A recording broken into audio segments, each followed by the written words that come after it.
Hello दोस्तों, आज हम सुनेंगे पोपा भाई की कहानी। किसी गांव में एक भाई बहन रहते थे।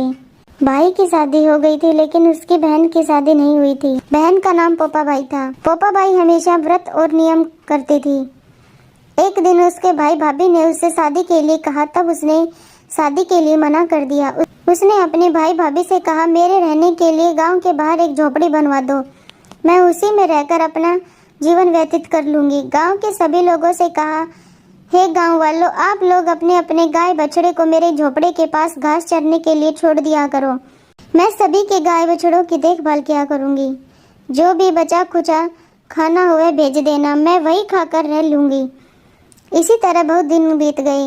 एक दिन उस देश का राजा शिकार खेलने जंगल को जा रहा था कि उसकी नज़र गांव के बाहर बने पोपा भाई के झोपड़े पर पड़ी। राजा झोपड़े के पास जाकर आवाज लगाने लगा, यहाँ कौन रहता है? जब कोई भी उत्तर नहीं मिला तो झोपड़े के दरवाजे को खटखटाने लगा। खटखटाने की आवाज सुनकर पोपा भाई ने अंदर से ही पूछा, बाहर कौन है? बार बार दरवाजा क्यों खटखटा रहे हो? क्या काम है?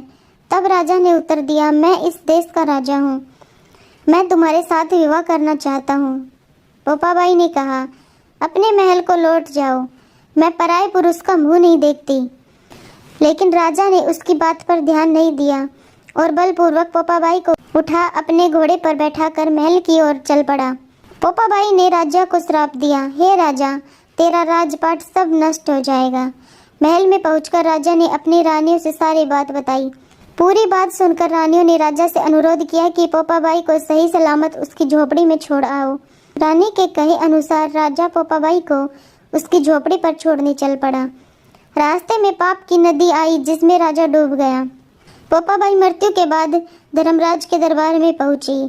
वहां धर्मराज ने उसे स्वर्ग का राज दिया। किसी गांव के एक सेठ सेठानी की मृत्यु हुई। वे दोनों मृत्यु लोक से स्वर्ग लोक को आए, लेकिन स्वर्ग का दरवाजा बंद पड़ा था। उन दोनों ने धर्मराज जी से स्वर्ग का द्वार खोलने के लिए विनती की। तब धर्मराज ने कहा, इस पर पोपा भाई का राज है। सेठ सेठानी ने कहा, हम पोपा भाई को नहीं जानते।